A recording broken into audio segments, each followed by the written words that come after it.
Well, let's talk further on this story now. Former Johannesburg Mayor Dr. Mpho Phalatse,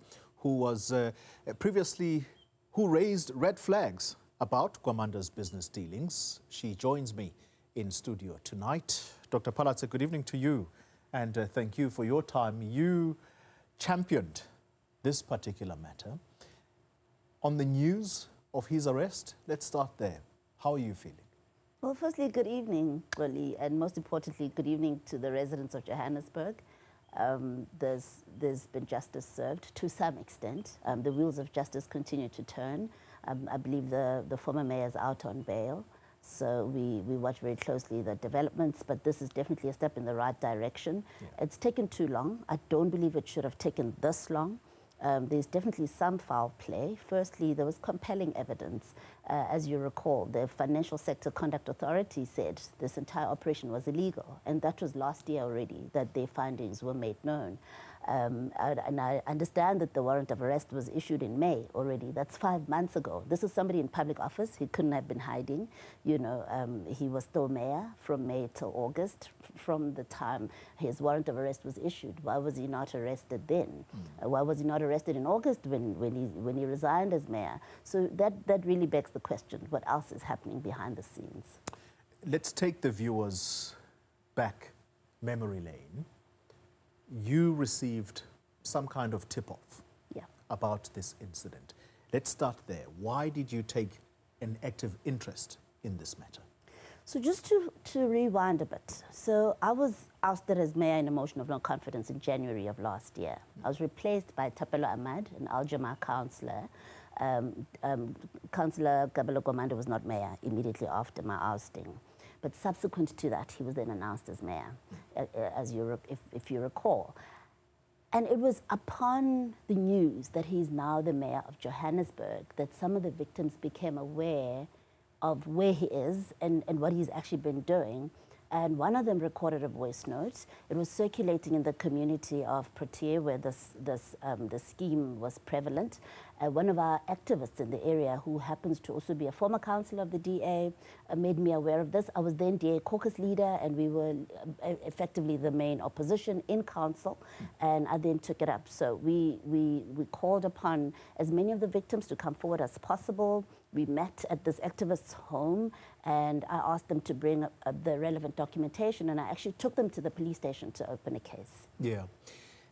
There is a story about him and another business partner that he would have been working with at the time. There was this story about them having been assumed as having died, and to the victim's shock, when he was announced as mayor of Johannesburg, and that's when they then approached you and made these recordings but this person is assumed to have died. Talk to us about that story. Do you know the details around that? So there would have been many victims. This was a funeral policy that was sold to many people in the Protea area. Yeah. There was also an investment wing, so a lot of people also invested money. I spoke to some of them. They were hoping to build homes with that money, or send their children to school with that money. So there will be many people involved, professionals, you know, lower middle income people in those areas. Now, I'm not sure this person who thought they were dead is the same person that recorded the voice note. Yeah. But this is the story I was told by the people that I interacted with, that at some point, when things did not work out, that the two allegedly took organophosphate poisoning, tried to commit suicide. So that's the story I was told. And that they were rushed to hospital, that they actually survived in hospital. But the fact that they let them go at the time was due to a story they were fed, that the company was liquidated and that they'd lost all the money. And some of the victims were actually even protecting them from us, who were trying to seek justice on their behalf, but others sought justice nonetheless. How far back was this scheme run?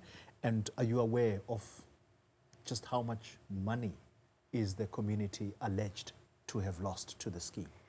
This was around 2011-ish. according to reports. In terms of how much money, it really is subject of an investigation, and the investigators must give us that information. But it was thousands of money per individual, because it was monthly contributions, as you can imagine, as would be the case with any funeral policy. But the investment wing as well, people were putting down money every month, hoping to one day cash that money and use it for several needs that they had. You are a former politician. You're not in politics anymore, but I'm sure this is an area that you would be happy to opine on. The investigations concluded some time back, and as you put out, or as you pointed out a little earlier, that the organization that investigated this is the FSCA, they would have possibly concluded this in May. He resigns in August of this year as mayor, only for him to make his way back to council as an MMC, meaning he's part of the executive team of the mayor. Do you think that appointment should have been made if the mayor may have been aware that there is this conclusion of an investigation and this person could well be charged? It's very questionable as to why the appointment was made. It's very questionable as to the delay in the entire investigation process. You know, if the FCSA decided so long ago that this was unlawful, why did it take so long for the warrant of arrest to be issued? And why did it take 5 months from the issue of the warrant of arrest to him actually handing himself over? Is it that the police could not locate him? A public rep? I don't believe that. I do believe that there was foul play. I do believe that there's potentially politicians also involved. I do believe that politics also played a role in the delay. If you recall, Al Jamaa only had 3 councillors at the time. Kabelo Gwamanda had already tried to be mayor and failed. They had 2 remaining, and the 3rd councillor also had some questionable issues that were hanging over his head, so they didn't have anyone else. So I do think that they deliberately delayed the wheels of justice, and that really should be investigated. I do believe that police services should also be investigated, so I call on IPID to do that and to look into what actually happened from the time the case was opened up until now. His political party, Al Jamaa, they've put out a statement saying that they respect the rule of law, not in so many words. But I don't know the Al Jamaa party to have a step-aside rule, much like the ANC has. But do you believe that with an MMC charged, Mr. Gwamanda could still carry out his duties, or it is incumbent upon him or his party pressing upon him to at least leave office for the time being while this matter is being dealt with through the courts? Firstly, with regards to Al Jamaa, I'd like to say too little too late. You know, they were aware of these allegations at the time. In fact, they were defending him the entire time we were raising a red flag. However, council does have rules, and I call on the Speaker of Council to invoke the rules of council in a matter such as this, where a councillor is effectively under arrest and out on bail. You know, what does that mean for them being a councillor in the first place? And I've been out of council over a year now.